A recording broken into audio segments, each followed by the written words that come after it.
Matius pasal 16.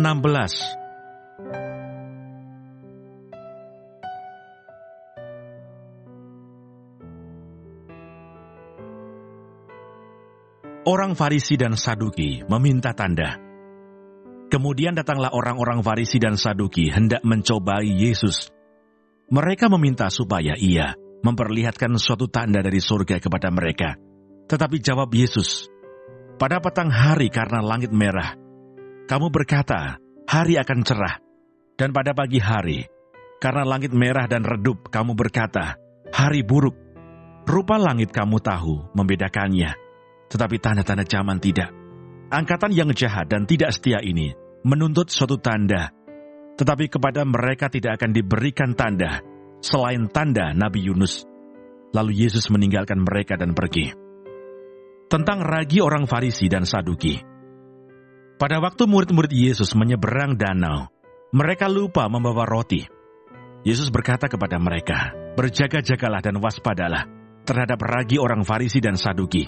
Maka mereka berfikir-fikir dan seorang berkata kepada yang lain, "Itu dikatakannya karena kita tidak membawa roti."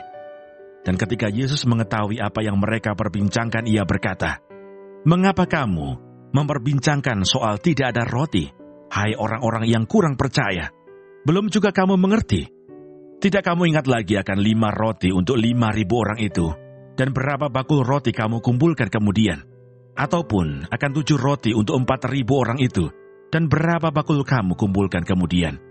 Bagaimana mungkin kamu tidak mengerti bahwa bukan roti yang kumaksudkan? Aku berkata kepadamu, waspadalah terhadap ragi orang Farisi dan Saduki." Ketika itu barulah mereka mengerti bahwa bukan maksudnya supaya mereka waspada terhadap ragi roti, melainkan terhadap ajaran orang Farisi dan Saduki. Pengakuan Petrus. Setelah Yesus tiba di daerah Kaisarea Filipi, ia bertanya kepada murid-muridnya, "Kata orang, siapakah anak manusia itu?"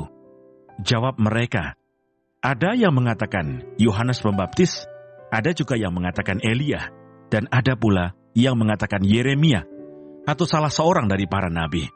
Lalu Yesus bertanya kepada mereka, "Tetapi apa katamu, siapakah aku ini?" Maka jawab Simon Petrus, "Engkau adalah Mesias, anak Allah yang hidup." Kata Yesus kepadanya, "Berbahagialah engkau Simon bin Yunus, sebab bukan manusia yang menyatakan itu kepadamu, melainkan Bapa-Ku yang di surga. Dan aku pun berkata kepadamu, engkau adalah Petrus, dan di atas batu karang ini aku akan mendirikan jemaatku, dan alam maut tidak akan menguasainya. Kepadamu akan kuberikan kunci kerajaan surga. Apa yang kau ikat di dunia ini akan terikat di surga, dan apa yang kau lepaskan di dunia ini akan terlepas di surga." Lalu Yesus melarang murid-muridnya supaya jangan memberitahukan kepada siapapun bahwa ia Mesias.